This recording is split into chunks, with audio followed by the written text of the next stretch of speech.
Olá, já estou ao vivo aqui, iniciando o programa, a live Líderes se Reinventam. Então vamos aguardar o pessoal chegando. Eu sei que o Luiz já está querendo entrar, está entrando aí a Isabel, minha prima, Thaís, Dácio, Thaís de Paula, minha filhada, Dácio Júnior, meu sobrinho. A família deverá estar toda nessa live de hoje, né? Onde nós vamos falar sobre líderes que se reinventam. E hoje nós vamos falar com um líder que é conhecido de todos que já estão aí. As pessoas entrando, Tessa já estão, Tessalônica está por aí também, acenando. Então eu vou aguardar mais uns minutinhos, entrar mais pessoas, para daqui a pouco nós conversarmos com esse líder que está no outro continente, no continente africano. Luiz Fernando Lisboa, Adelina também, minha irmã já está chegando, já está aí acenando. Então já começaremos, daqui a pouco o Luiz deve pedir para entrar, o Dom Luiz autoriza a entrada dele e nós vamos começar a live.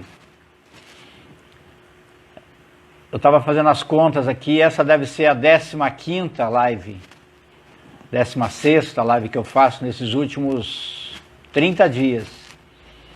Então foi quase uma depois da outra.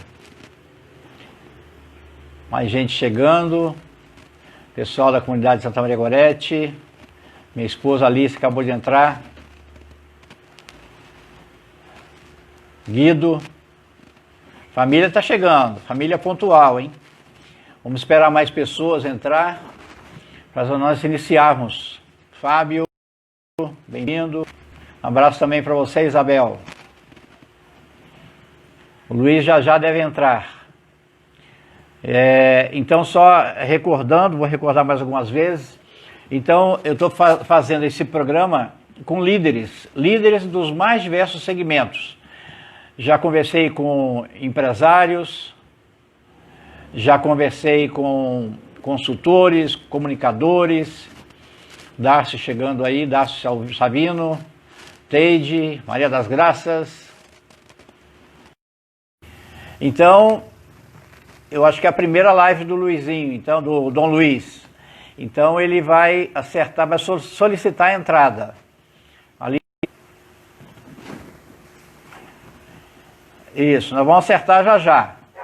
Porque ele está me convidando para a live como se ele estivesse me convidando. Mas vamos acertar isso já.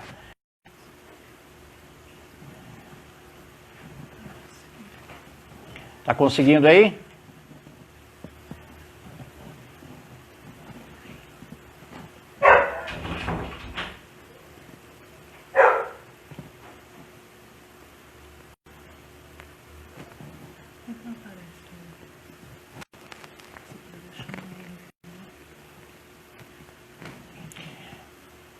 Aí, acho que é aí mesmo, Luiz. Convidar.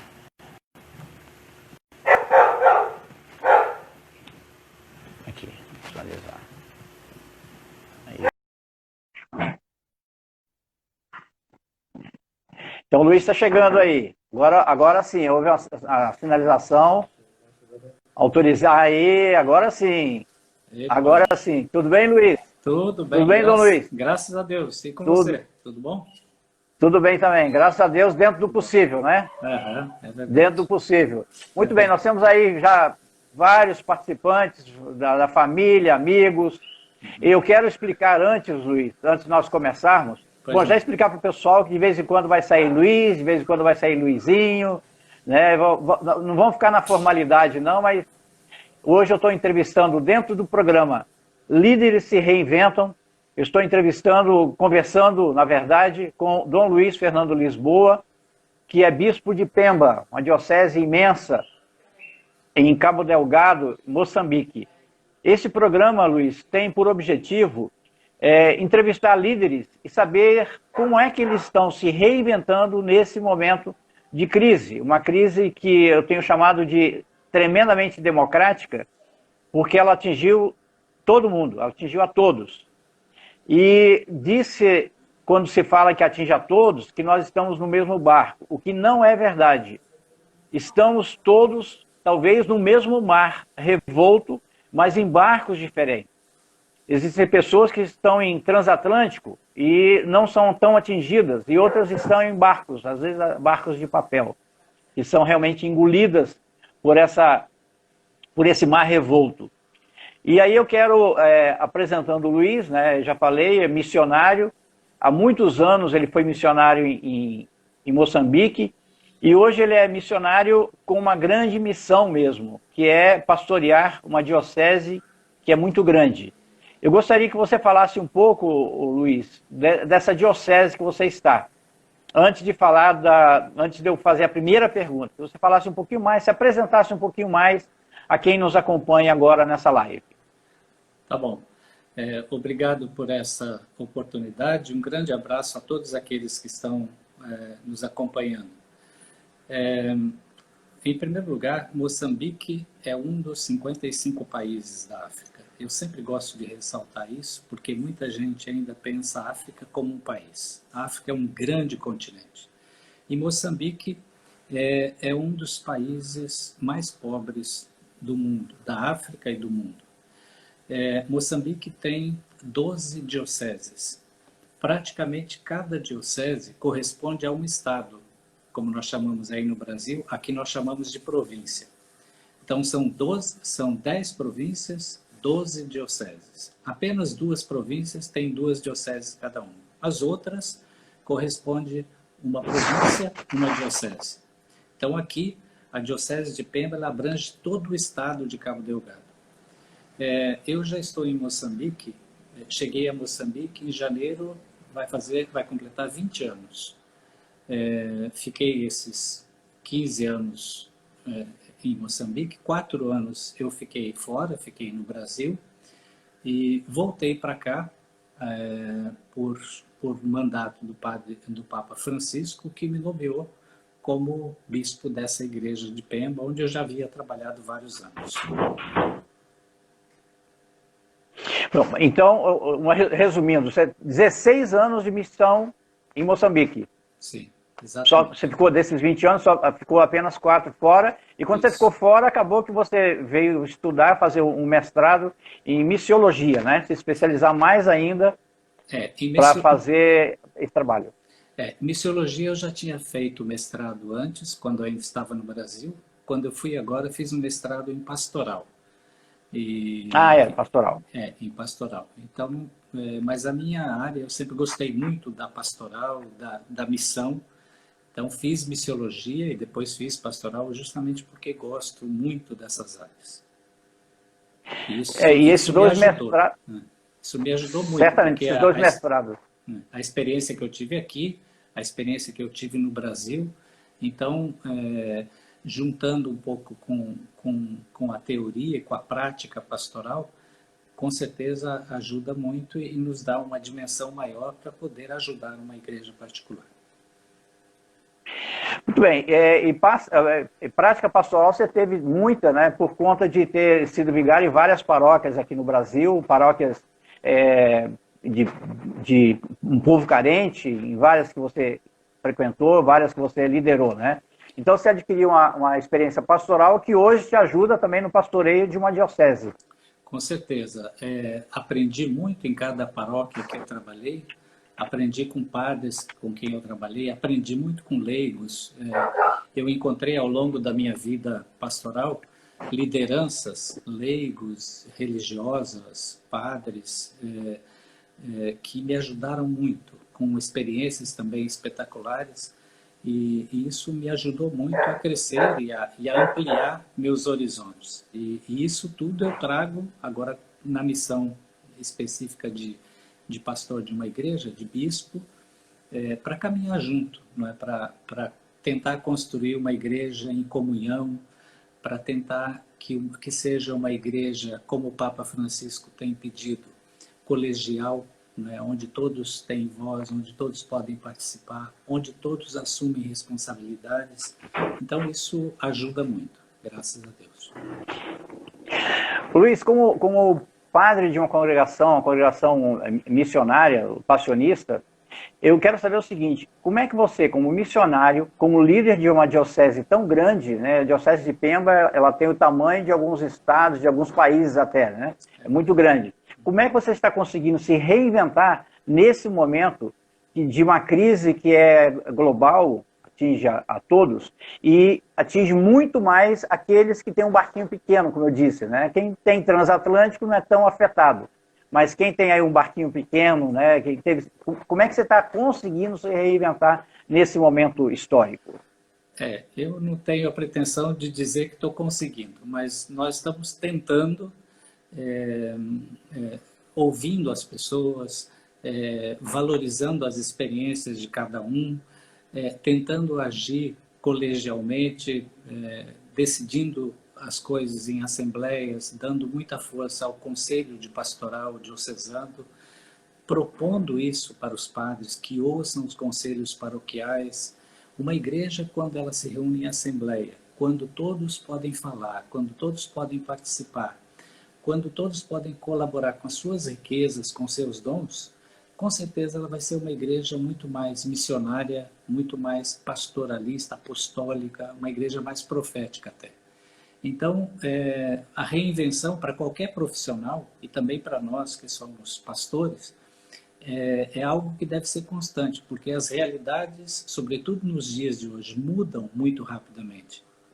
Não só pelos fenômenos que acontecem, naturais. Por exemplo, nós tivemos aqui um ciclone, que nos obrigou a nos reinventar como atingir, como atender as pessoas que sofreram. Nós temos aqui de 2 anos e meio para cá uma guerra que já matou mais de 1.100 pessoas.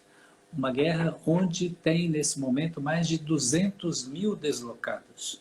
Então, como fazer como igreja? Como se reinventar? Como atender essas pessoas? Como trabalhar em conjunto com outras forças da sociedade? Então, é preciso, diariamente, ser aberto no sentido de aprender, de retomar, de repropor, de mudar estratégia, porque senão a gente não consegue dar a resposta. Luiz, nós temos um pensador na área sobretudo na área administrativa, mas é um grande pensador chamado Peter Drucker, que ele dizia o seguinte, ele disse isso há muitos anos, há uns 20 a 30 anos, que nós somos seres que precisamos aprender, reaprender e desaprender. Você acabou de falar isso, né? É um processo contínuo, né? De eterno aprendiz mesmo, aprender a lidar.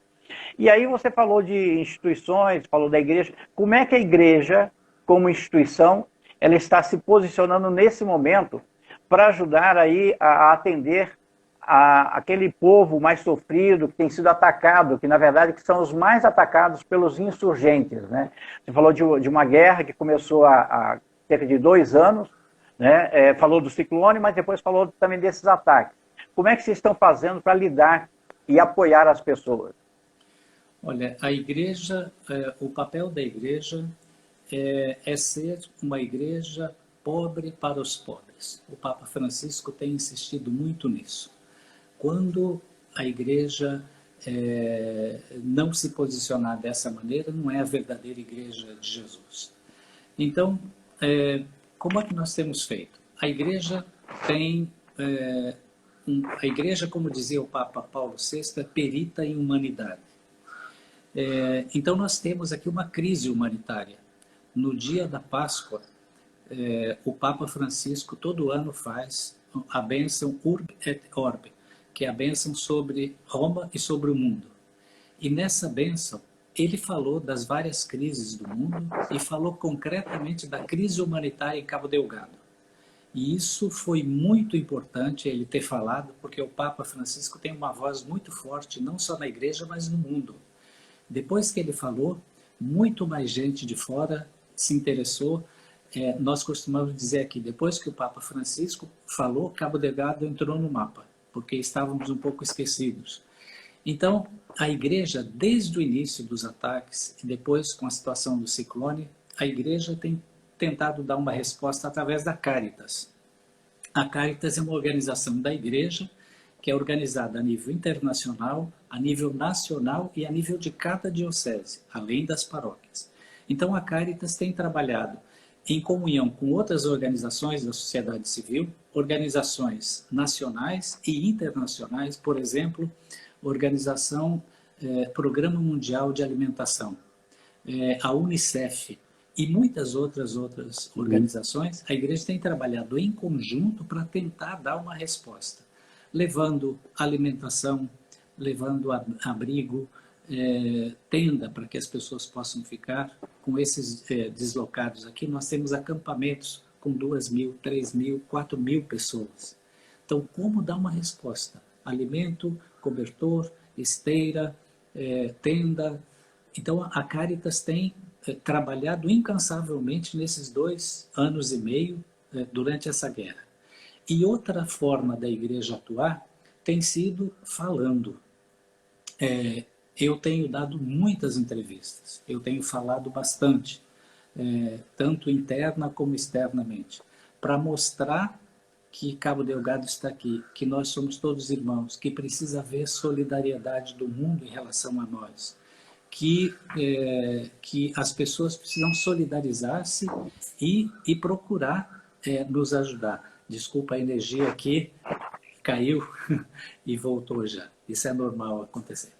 Então, a igreja tem tentado atuar sobretudo nessas 2 áreas. A área de atendimento humanitário e nessa área da comunicação, de falar, de mostrar a nossa crise, de mostrar que nós precisamos de ajuda. E a CNBB, a Conferência Nacional dos Bispos do Brasil, ela se associou à Caritas Brasileira para fazer uma grande campanha, né, envolvendo dioceses, não sei se foi do Brasil todo ou do Regional São Paulo. Como é que foi a campanha e como é que está esse apoio da CNBB? A CNBB no Brasil ela é dividida em vários regionais. Tem a CNBB nacional, mas também tem as regionais. E o Regional São Paulo, que abrange todas as dioceses do estado de São Paulo, nós temos um convênio com esse regional. Eu pedi, há uns anos atrás, ajuda para os bispos do regional e disse para eles, olha, eu trabalhei muitos anos nesse regional e eu preciso de ajuda. Estou aqui na África, tenho uma diocese e eu preciso muito do vosso apoio. E o regional, por decisão dos bispos, decidiram fazer um acordo com a nossa diocese. Nesse momento, o regional tem aqui 9 missionários. Já teve 12. Não é?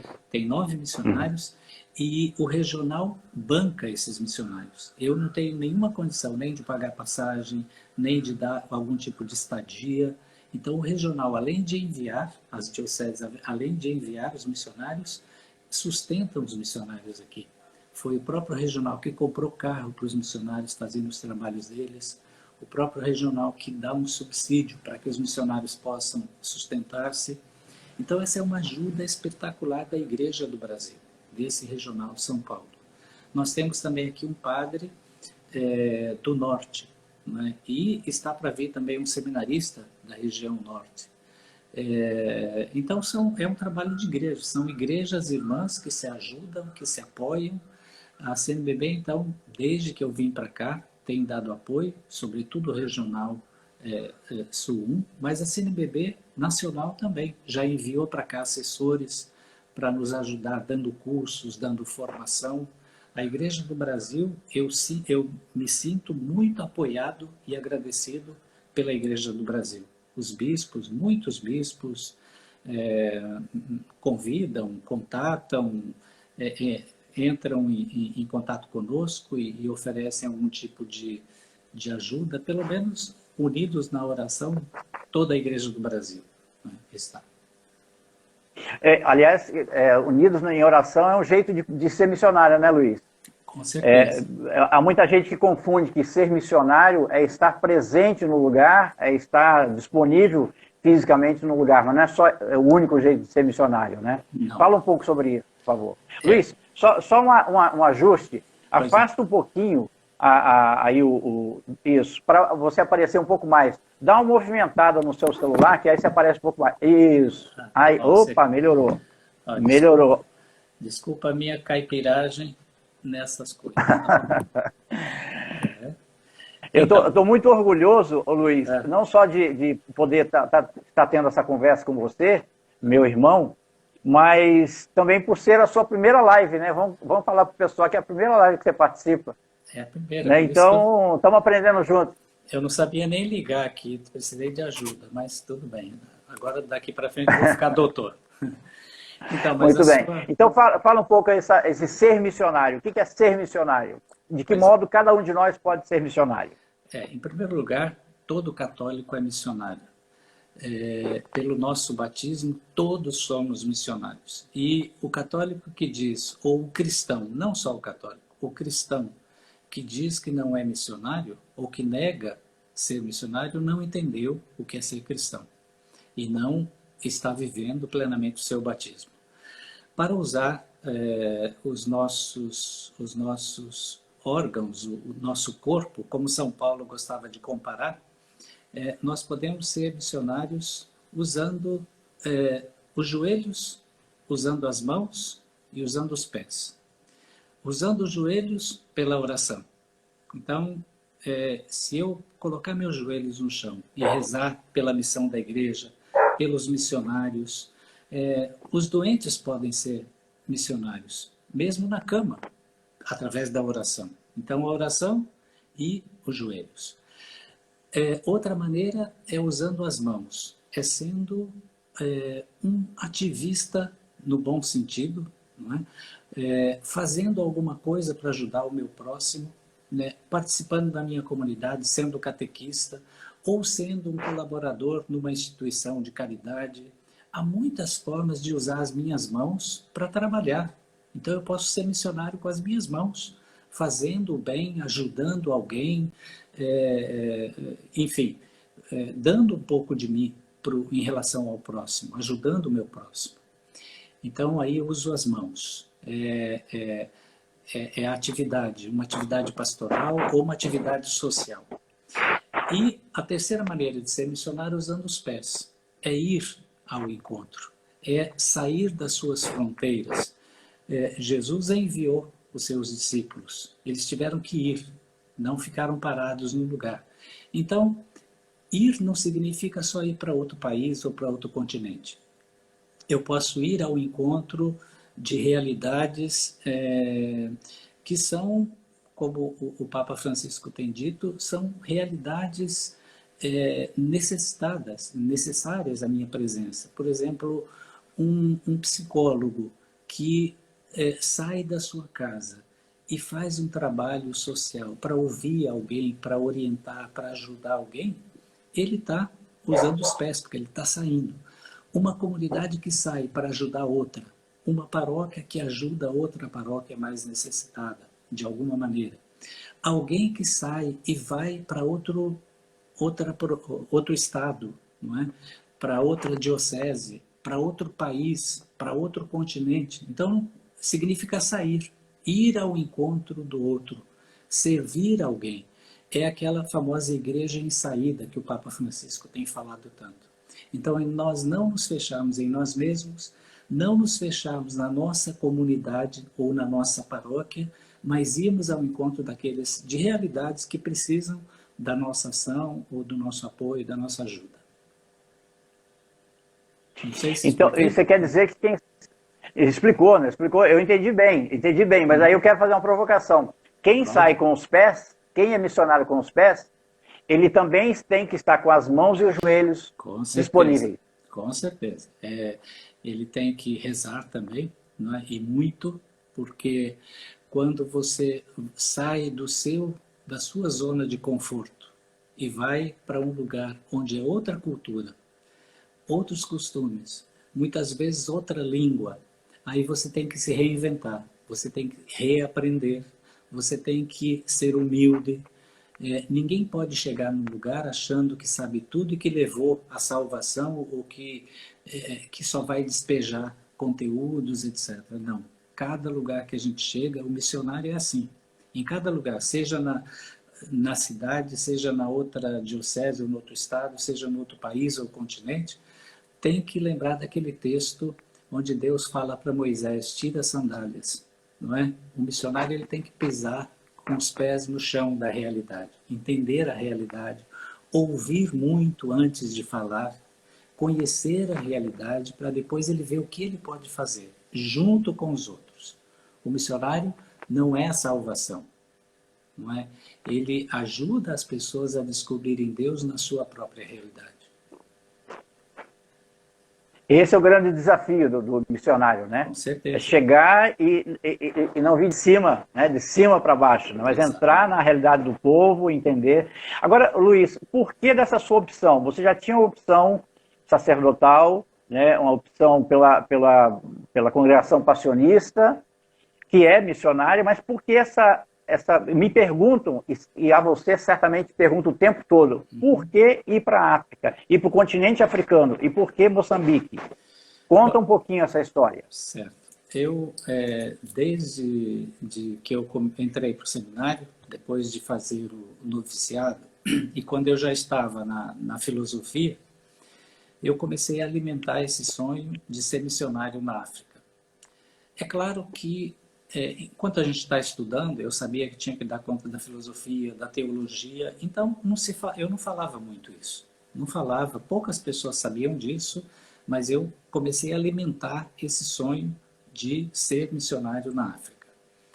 E depois comecei a pesquisar mais profundamente e perceber que a nossa congregação estava em alguns poucos países da África, e a nossa província brasileira, os missionários do Brasil, não estávamos. Então, eu tinha que me reinventar, digamos assim. Se eu quisesse vir, ou eu pedia para o Conselho Geral, ou tinha que mudar de província, alguma coisa nesse sentido. Fiz toda a filosofia, fiz a teologia, sempre alimentando esse sonho. Depois, como padre, eu tinha algumas funções. Eu fui formador muito cedo, né? Então trabalhei muitos anos na formação. Depois comecei a trabalhar na pastoral. Como eu disse, gosto muito da pastoral, mas nunca deixei de alimentar esse sonho da África. Depois participei do conselho provincial, e nesse tempo do conselho eu disse, puxa, agora eu faço parte da coordenação. Por que não provocar esse passo na nossa província, na nossa congregação?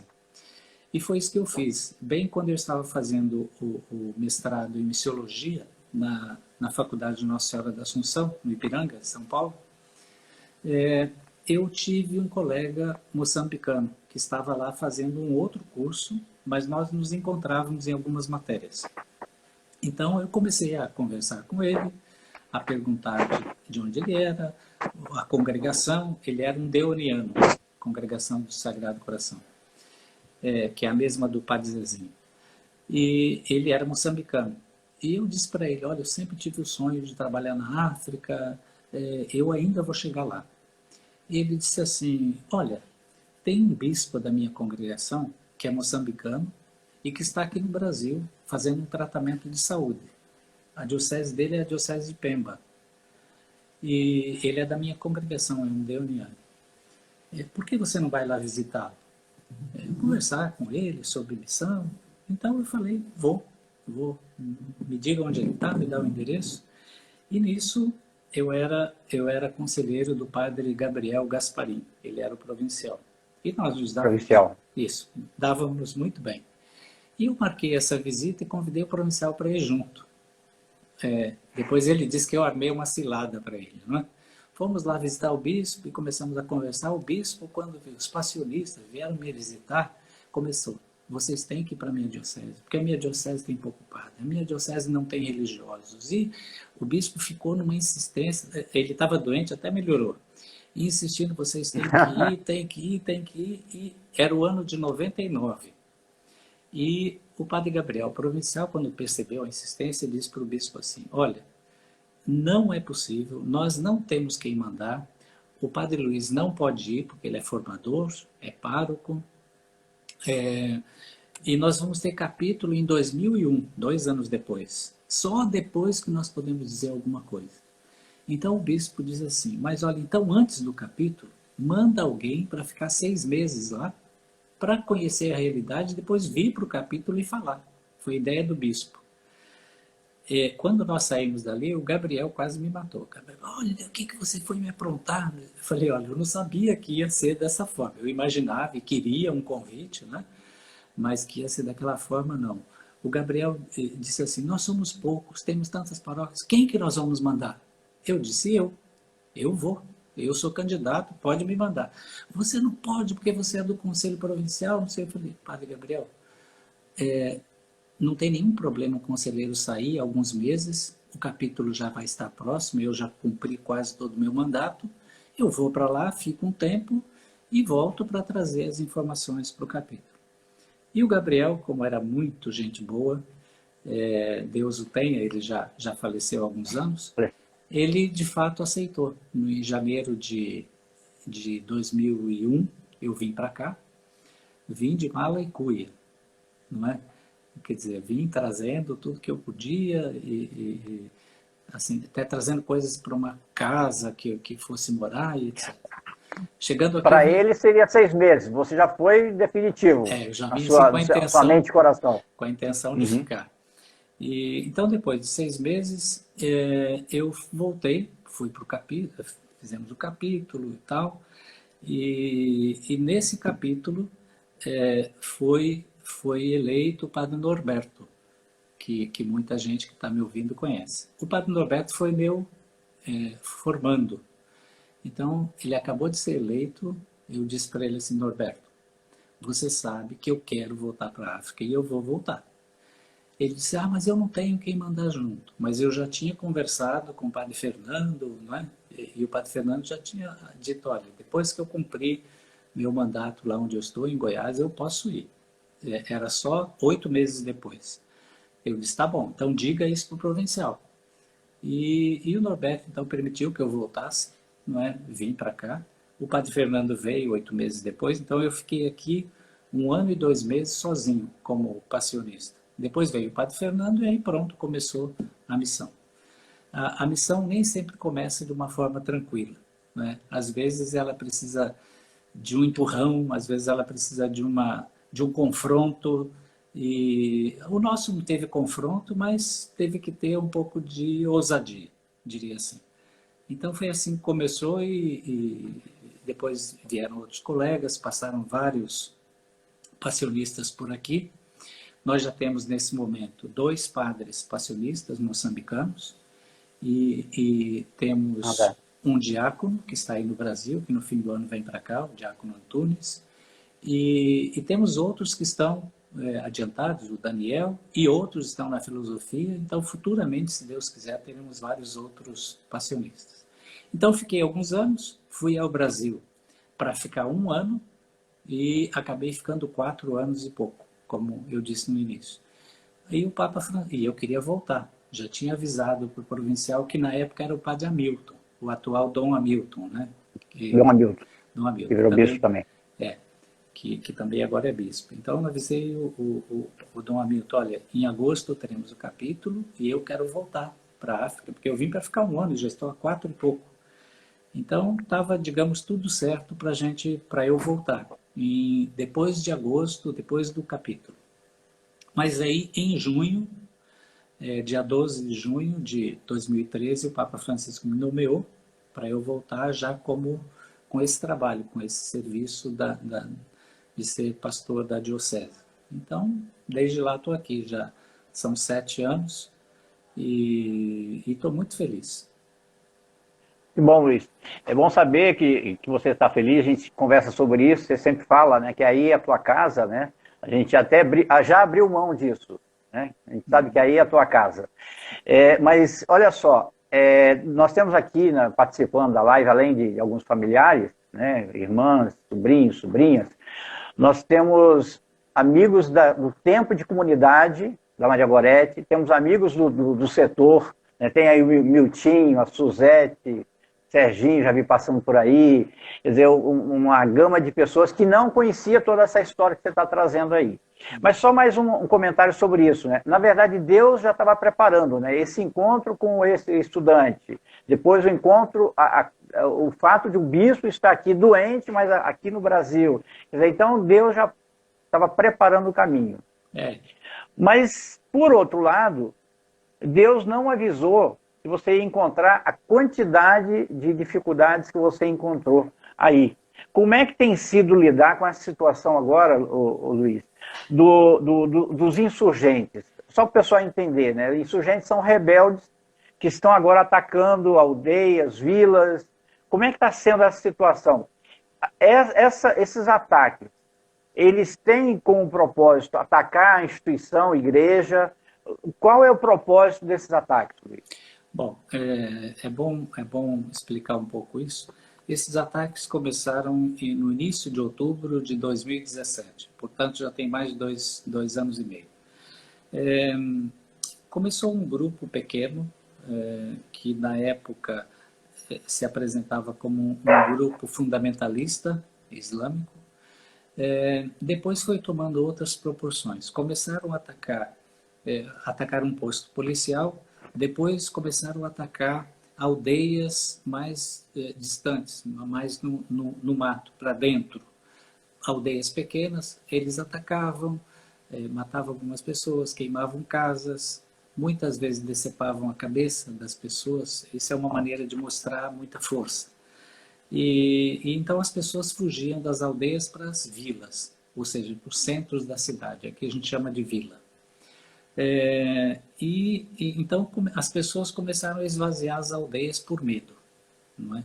Depois teve um segundo momento que eles começaram a atacar os carros nas estradas. Então já pela estrada principal, uma determinada área já não se podia transitar facilmente, porque eles atacavam, bloqueavam e também matavam pessoas. Um terceiro momento, eles, que foi agora mais no começo do ano, não, no fim do ano passado, começaram a atacar aldeias maiores. Já não eram aquelas recônditas lá no meio do mato, mas aldeias maiores, com 8, 10, 12 mil habitantes. E por último agora, a partir de janeiro desse ano, eles começaram a atacar os centros da cidade, as vilas. Então atacaram 4 cidades, a população então começou a sair, se antes saía das aldeias, começou a sair das cidades, das vilas. Na cidade. Então nós temos agora, nesse momento, mais de 200 mil refugiados internos em Cabo Delgado. A cidade de Pemba, que é a capital, praticamente cada família está acolhendo outra família. Tem famílias com 20, 25, 30 pessoas, até 40 pessoas. E depois, no distrito vizinho, chamado Metuge, nós temos ali 5 acampamentos com mais de 20 mil pessoas. Então, imagina o que é dar comida para 20 mil pessoas. Comida, esteira, roupa, enfim, aquilo que eles mais precisam. Então, nós estamos vivendo uma crise humanitária sem precedentes na nossa província. Por isso que levou o Papa Francisco a falar de Cabo Delgado. E, ultimamente, eles têm atacado em simultâneo. Ou seja, se antes eles atacavam uma aldeia por vez, agora estão atacando 3 ou 4 aldeias de cada vez. E foram raptadas muitas jovens, muitas meninas, e atacaram igrejas, mesquitas. Não é um ataque só aos cristãos, é em geral. Ultimamente eles têm se assumido como Estado Islâmico. O Estado Islâmico é uma organização internacional radical, e eles têm se assumido como Estado Islâmico. Então, quando atacam, colocam a bandeira deles, etc. Então, é uma situação muito difícil, de muito sofrimento, porque o nosso povo já é muito pobre. E aquele pouco que tinha está sendo queimado, está sendo roubado. E vemos um povo assim, prostrado, não é? Sem muita perspectiva. Então, o nosso papel é levar um pouco esperança, além de levar comida, alimento, é levar também um pouco de esperança, porque eu falava hoje para uma autoridade, nós vamos ter muitos problemas, porque as pessoas, há muita gente traumatizada com tudo que passou. Pensa o que é uma criança andar 2, 3 dias pelo mato fugindo. Nós temos histórias muito tristes de uma menina adolescente que deu à luz no mato. Deu à luz, catou a criança dela, ouvindo tiro, teve que andar, caminhar com a criança que tinha acabado de dar à luz. Então nós temos muitas histórias tristes, sabe? Temos um grupo de 35 crianças que no último ataque a uma das vilas, Macomia, as crianças, toda a família fugiu para o mato. Então as famílias se perderam no mato. Os pais dos filhos, o esposo de esposa, essas 35 crianças chegaram juntas à Pemba. Umas foram ajudando as outras, as mais velhas, crianças e adolescentes. E nós fomos lá, atendemos 35. Depois os familiares chegaram, familiares que estavam aqui em Pemba, ou amigos da aldeia, foram levar as crianças. Mais histórias assim, muito tristes. Né? Tristes. Uhum. Essa família, eles conseguiram reunir todos de novo, né? Agora, não, Luiz, reunir toda a família não, porque muitas famílias, os pais estão lá, os filhos estão aqui. Ou o esposo ficou lá, a esposa está aqui com criança. Então, não é que as famílias estão reunidas, porque muita gente saiu, mas ainda muita gente ficou lá. Então, ainda dorme no mato por causa do medo dos ataques. Então, durante o dia vai na casa, dá uma olhada, mas dorme no mato com medo dos ataques. Os ataques geralmente são noturnos? Normalmente são noturnos. Não, Agora, qual o posicionamento, tem sido o posicionamento das autoridades com relação a isso, Luiz? As autoridades, os governos? Bom, o governo tem atuado desde o início com as forças de defesa e segurança, a polícia, o exército, e tem atuado, tem feito muita coisa. Ultimamente, depois que o Papa falou, reforçou mais o contingente aqui das forças de defesa e segurança. Eles conseguiram já dar alguns passos importantes, mas ainda não totalmente, né? Ainda os insurgentes, digamos assim, ainda continuam atuando e fazendo sofrer as pessoas, infelizmente. E os nossos deslocados, eu disse que são mais de 200 mil, já começam agora a sair da província. Quer dizer, já temos deslocados na província vizinha, no estado vizinho. Então, a crise que está se alastrando além da nossa província, para outro estado. A possibilidade, então, desse pessoal daqui a pouco começar a ir para outros países, ela existe, então? Isso, desde o começo, como nós somos próximos, vizinhos da Tanzânia, né? Aqui falamos de Tanzânia. Muita gente foi para a Tanzânia, porque há muitos moçambicanos que cresceram na Tanzânia e vice-versa, tanzanianos que cresceram aqui. Então, como nós estamos próximos da fronteira, quando começaram os ataques, muitos moçambicanos foram para a Tanzânia. Isso já então aconteceu. E, inclusive, nós temos religiosos tanzanianos, missionários beneditinos e beneditinas, que trabalham aqui no nosso diocese, são tanzanianos. Eles se recolheram lá para a Tanzânia nesse tempo, porque chegou um momento que eu tive que pedir para os missionários também saírem dos lugares onde estavam, porque são 9 distritos que são atacados. Então, nós tivemos que trazer também os missionários para Pemba para garantir a segurança deles. Então, eu pedi aos tanzanianos que voltassem à Tanzânia para depois virem. A casa, por exemplo, dos beneditinos, esses tanzanianos, ela foi atacada. Eles dormiram 2 dias no mato, os religiosos, e levaram muitos bens deles, inclusive o carro deles foi levado. Então, nós vivemos assim, a província toda, todos nós, vivemos uma tensão constante, um medo constante, porque não sabemos que passos que eles vão dar.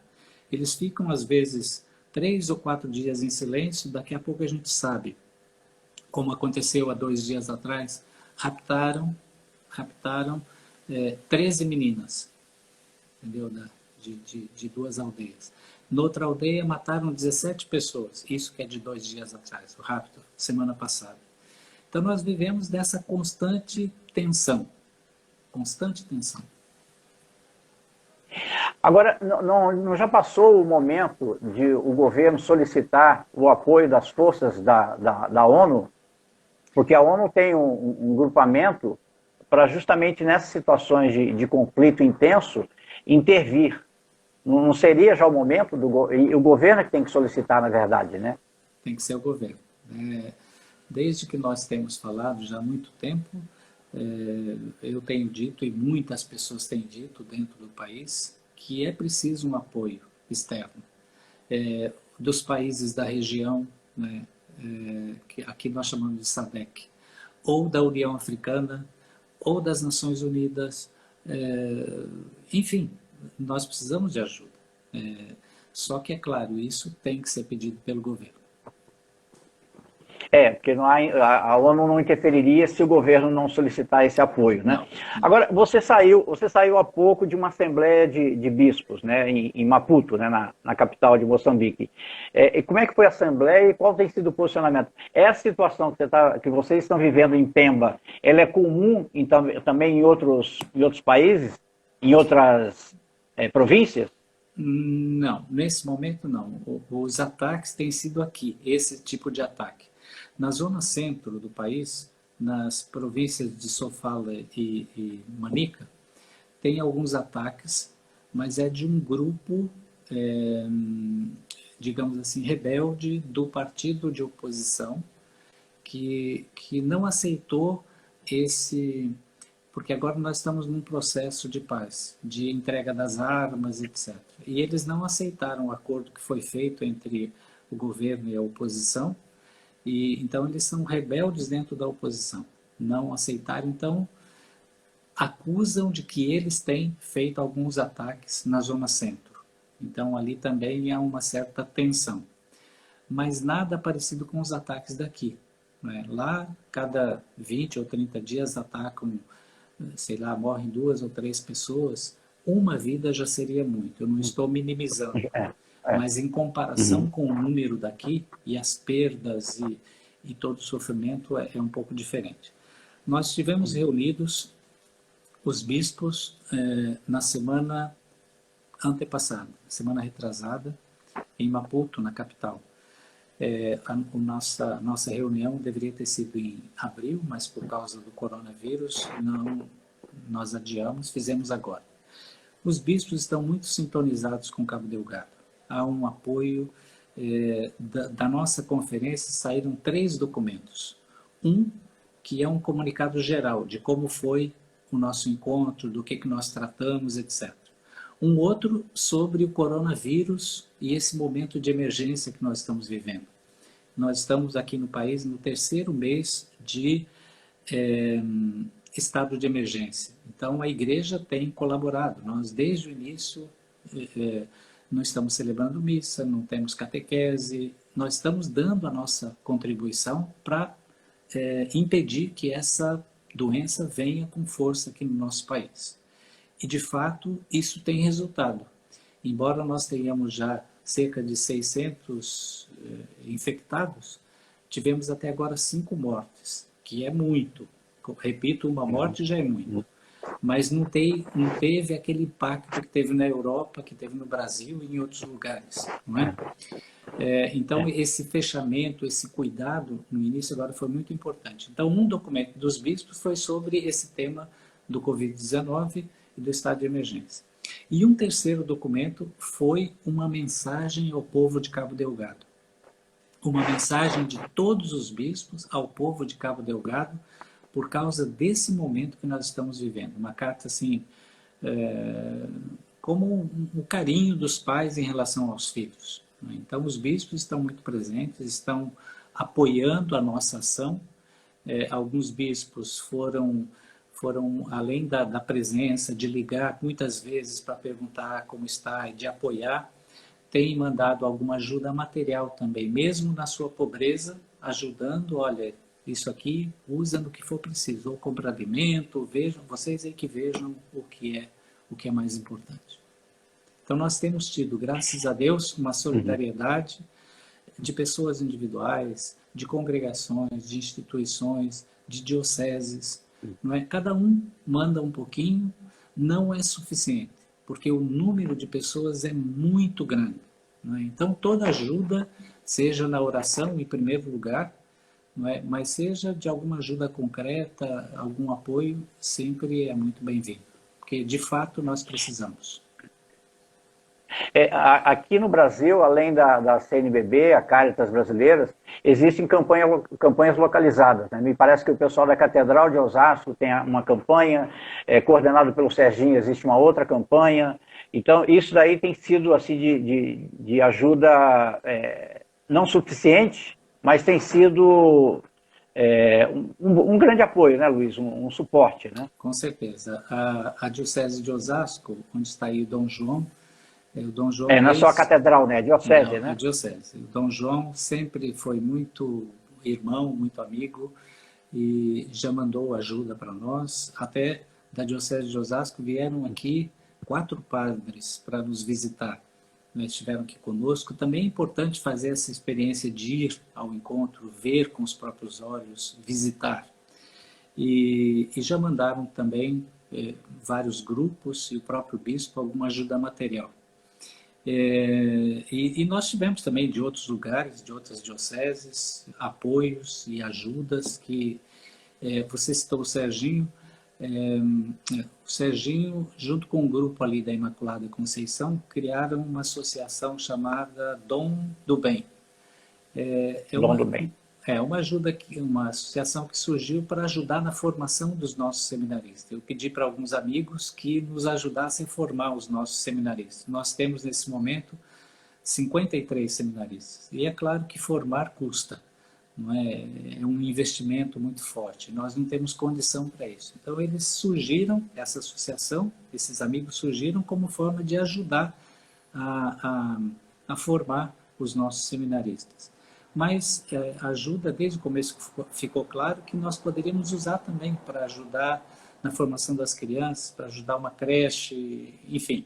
Cada pouco eles mandam alguma ajuda, a partir daquilo que os amigos depositam, mandam para nós, e isso faz um bem muito grande, porque às vezes um pequeno gesto aqui faz muita diferença. Ô Luiz, você lembra o número da conta? Eu vou pedir para você dizer, se você lembrar o número da conta, eu vou pedir para a Alice, ela vai anotar, aí vai entrar no chat, e aí quem puder anotar e quiser ajudar. Eu lembro quando o Serginho lançou essa campanha, ele pediu o seguinte: se cada um doar R$50 por mês, né, já vai ajudar muito. Quer dizer, não é muito, mas chegando aí, realmente vocês saberão o que fazer. Então, você sabe o número da conta? Diz aí que a Alice vai postar no chat. Por favor, amor. Eu não sei agora, mas eu sei que o pessoal da Dom do Bem está assistindo. A Patrícia, o Antônio Carlos, a Sandra, talvez a FIFA. Ah, beleza. Então, eu peço que eles... Então, um deles aí vai colocar. Isso, eu peço isso. Um deles vai colocar o número aí, enquanto eu vou partindo para o encerramento, Luiz. Como eu disse a você, quando nós conversamos ontem, aliás, hoje de manhã, né, conversando, passa muito rápido. Então, já faltam 9 minutos, né, 9 minutos. Eu vou pedir, então, para você fazer aí as considerações finais, mas antes de você falar, eu quero imensamente te agradecer. Eu sei que você tem uma vida muito corrida. Nós conseguimos conversar sempre rapidamente, por WhatsApp, às vezes por Skype, né? Mas você ter aceito esse desafio de estar aqui conversando conosco e falando aí um pouco da sua missão, desse novo processo de reinvenção que você está tendo que fazer. Então eu quero te passar a palavra para você fazer aí as considerações finais, né? E já te agradecendo. E só pedindo que, junto com a sua consideração final, que você também nos dê a bênção a todos nós que estamos aí assistindo a esta live. Obrigado. Eu quero, em primeiro lugar, agradecer a todos aqueles... Eu estou vendo passar os nomes aqui, né, de amigos. Agora, por exemplo, estou vendo o Padre Augusto Canali, estava ali há pouco a Miriam, Alice e tanta gente. Então, muito obrigado por todos aqueles que participaram.